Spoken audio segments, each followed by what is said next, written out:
Le royaume de Valdoria connaissait la paix, une tranquillité gagnée grâce au lien indestructible entre une jeune fille nommée Elara et son dragon, Ignis. Pendant des années, ils furent un symbole d'espoir, un témoignage de l'harmonie entre les humains et les dragons. Mais la paix est une chose fragile. Des chuchotements commencèrent à se glisser à travers le royaume, de sombres rumeurs d'un groupe obscur se faisant appeler le Syndicat de l'Ombre. Ce n'étaient pas de simples bandits, c'étaient des chasseurs de dragons, le cœur rempli de cupidité et les yeux fixés sur un seul prix, l'immense pouvoir qui crépitait en Ignis. Leur chef était un homme nommé Kael, aussi cruel qu'ambitieux. Un soir fatidique, alors que le soleil saignait à l'horizon, Kael et ses chasseurs descendirent sur le village d'Elara. Ils ne sont pas venus avec de l'acier ordinaire, mais avec des armes vibrant d'une magie sombre et interdite. Une bataille féroce éclata. Ignis, une magnifique créature de feu et d'écailles, se battit courageusement pour protéger les villageois. Mais dans le chaos, un chasseur frappa juste. Une lame enchantée d'énergie sombre perça le flanc d'Ignis, et le grand dragon poussa un rugissement d'agonie, non de fureur, mais de douleur.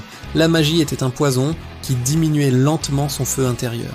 Désespérée, Elara apprit l'existence d'un unique remède.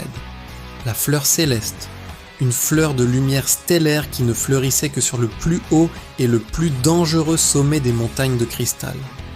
Le cœur lourd, mais la résolution ferme, elle partit dans une quête périlleuse pour sauver son plus cher ami. De retour au village, les gens qu'Elara et Ignis avaient protégés si longtemps se dressèrent maintenant comme des gardiens. Ils formèrent un cercle défensif autour du dragon affaibli, leur courage une flamme vacillante contre les ténèbres envahissantes du syndicat. Alors que leur force commençait à faiblir, au moment où Kael levait son arme maudite pour le coup final, une silhouette apparut sur la crête.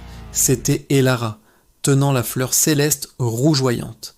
Elle se précipita aux côtés d'Ignis et plaça la fleur sur sa blessure. Une vague de lumière pure et dorée le submergea, purgeant la magie noire. Ignis se releva, son feu non seulement restauré, mais amplifié, flamboyant d'une énergie céleste. Avec un seul rugissement fracassant, il déchaîna un torrent de flammes pures, dispersant les chasseurs terrifiés.